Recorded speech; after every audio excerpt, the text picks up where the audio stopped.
En fait, finalement, la question, ça fait pas tant longtemps que ça que je me la pose, mais je pense que ça remonte, au collège ou même à la primaire.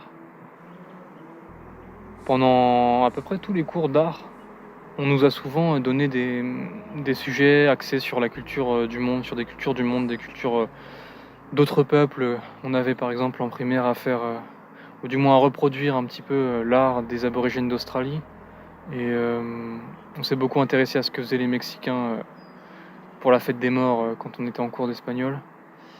C'est vrai que très vite je me suis demandé: «Mais moi, est-ce que j'ai une culture? Est-ce que j'ai de quoi avoir une culture? Est-ce qu'on a nos propres signes au même titre que les Mexicains ont le leur?»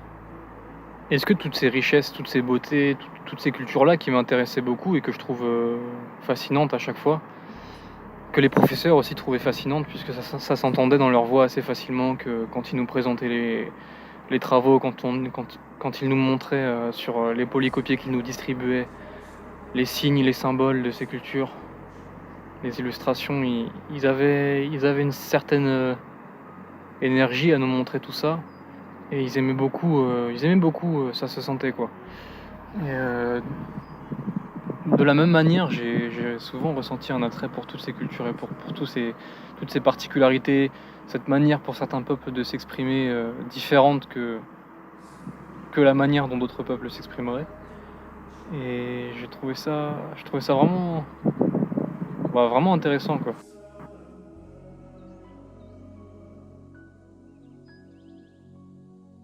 Mais j'ai jamais su vraiment est-ce que moi je pouvais, en dire autant? Est-ce que, avec mes copains, on avait aussi, le même besoin d'exprimer des choses, même si on n'avait plus de tradition? Même si on n'a pas gardé celle de nos aïeux en ont eu et c'est à partir de ce moment-là que je me suis rendu compte qu'en Bretagne, on avait un héritage très, très fort en termes de tradition, en termes de pratiques, en termes de symboles, en termes de signes, de manière de s'habiller pour certains événements.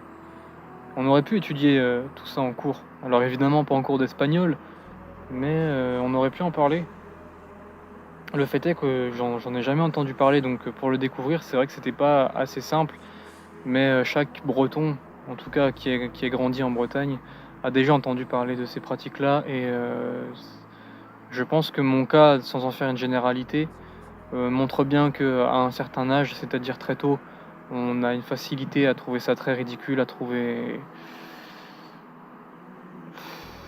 ça désuet, les danses, les sonorités des musiques bretonnes et tout ça.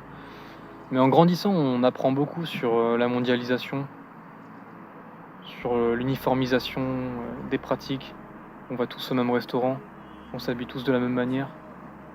Dès 14-15 ans, j'avais du mal avec, l'idée que mon père me ramène, un sweat du supermarché sur lequel il y avait marqué, USA. Je comprenais pas vraiment pourquoi je devais porter ça.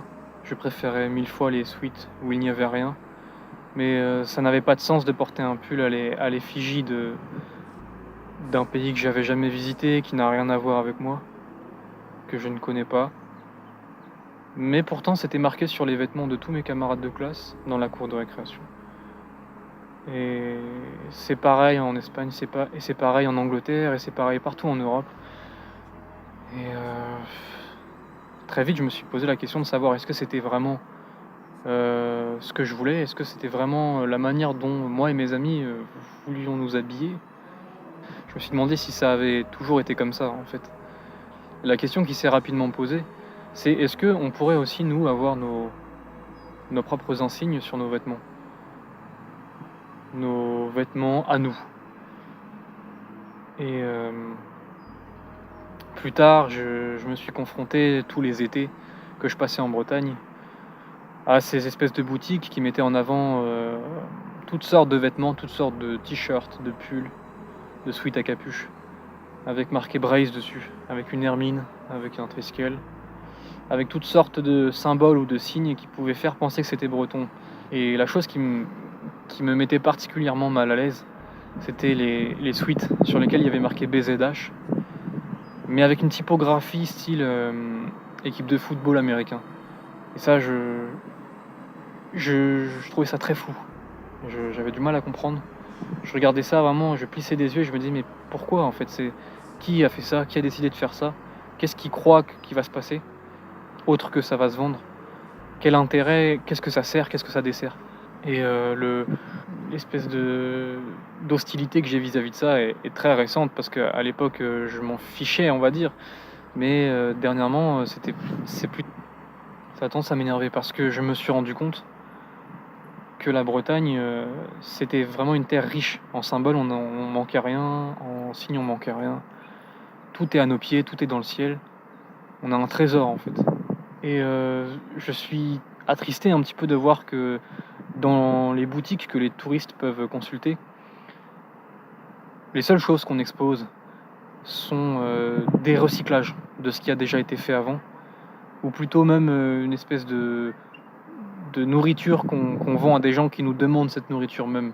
Pas la nôtre, pas celle qu'on a décidé d'imposer, mais on nous demande une nourriture, on leur fournit cette nourriture-là et ça donne toujours les mêmes représentations, que des choses qui font qu'aujourd'hui, on peut dire que les Bretons ne sont capables que de représenter soit des bateaux, soit des marinières, soit des ancres, soit des trisquels, soit des hermines, soit des femmes en coiffe sur des bicyclettes.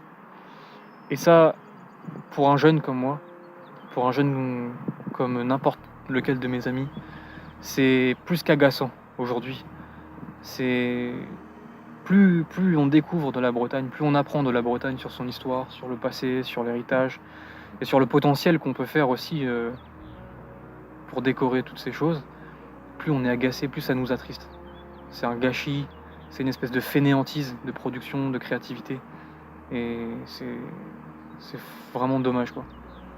Et j'en viens du coup au thème final, au thème principal, qui est ornementer le monde, l'ornementation du monde, par des images, des esthétiques, des styles graphiques, au même titre que énormément de cultures sur la planète, comme énormément de peuples ornementent le monde par leur style, leur esthétique propre.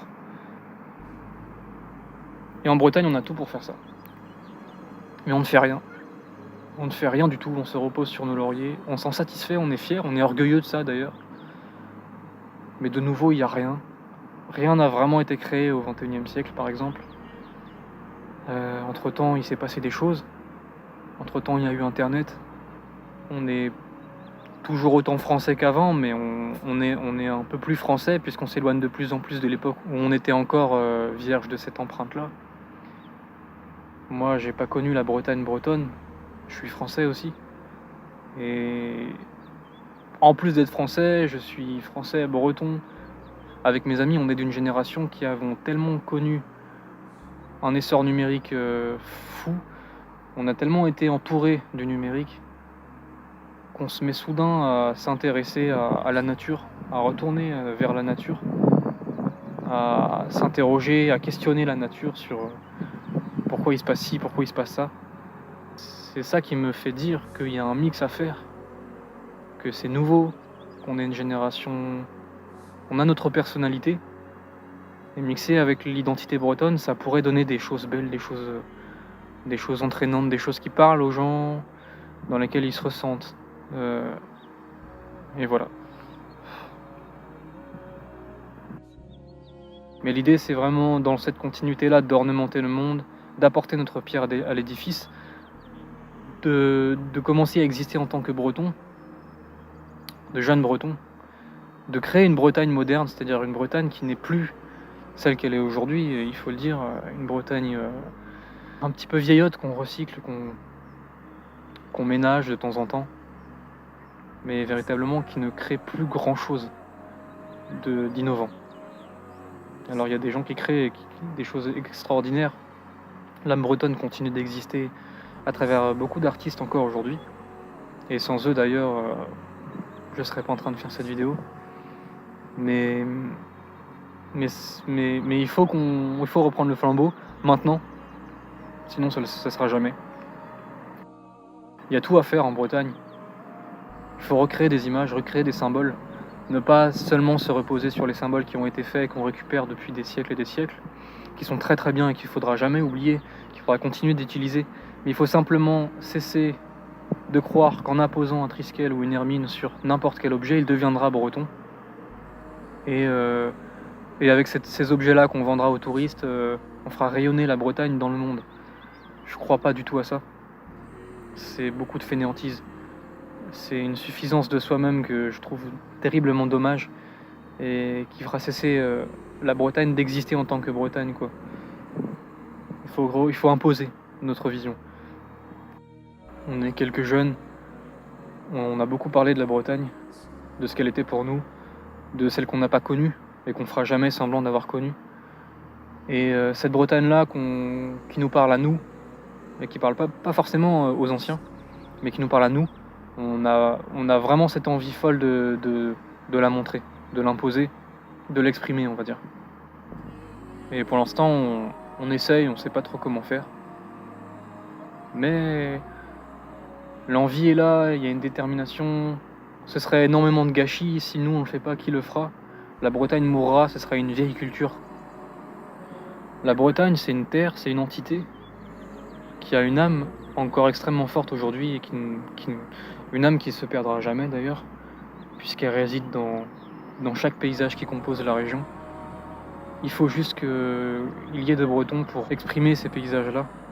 Alors il y en a qui contemplent toute leur vie le paysage, qui le ressentent, mais il y en a qui devraient, je pense, essayer de le représenter, de le magnifier, ou du moins de partager leur vision à eux, leur ressenti à eux, du paysage qu'ils ont en face. Et voilà. On a énormément de représentations, on peut faire des symboles avec tout. On a besoin de symboles, on a besoin de nouveaux symboles pour continuer d'exister. On a passé des heures à nous émerveiller devant des morceaux de lichen, devant de la mousse, devant du granit.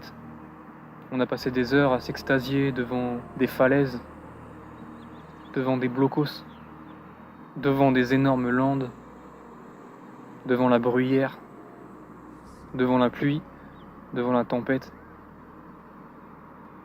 On aimerait pouvoir faire tout ce qu'on veut et décréter que c'est breton, même s'il n'y a pas les symboles qu'on attend d'un objet ou d'une œuvre d'art qui se revendique bretonne. À partir du moment où on sentira qu'on met notre âme bretonne dans le travail, ça sera breton.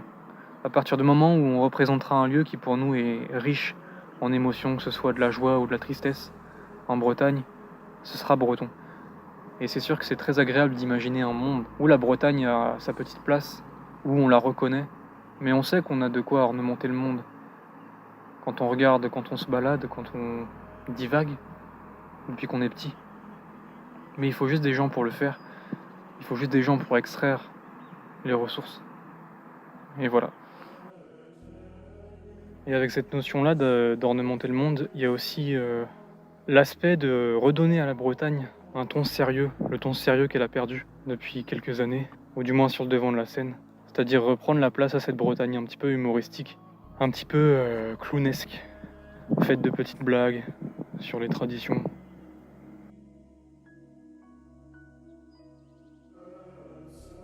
Reproposer aux gens qui ignorent la Bretagne qui a existé comme elle a vraiment existé, une facette un peu plus sérieuse.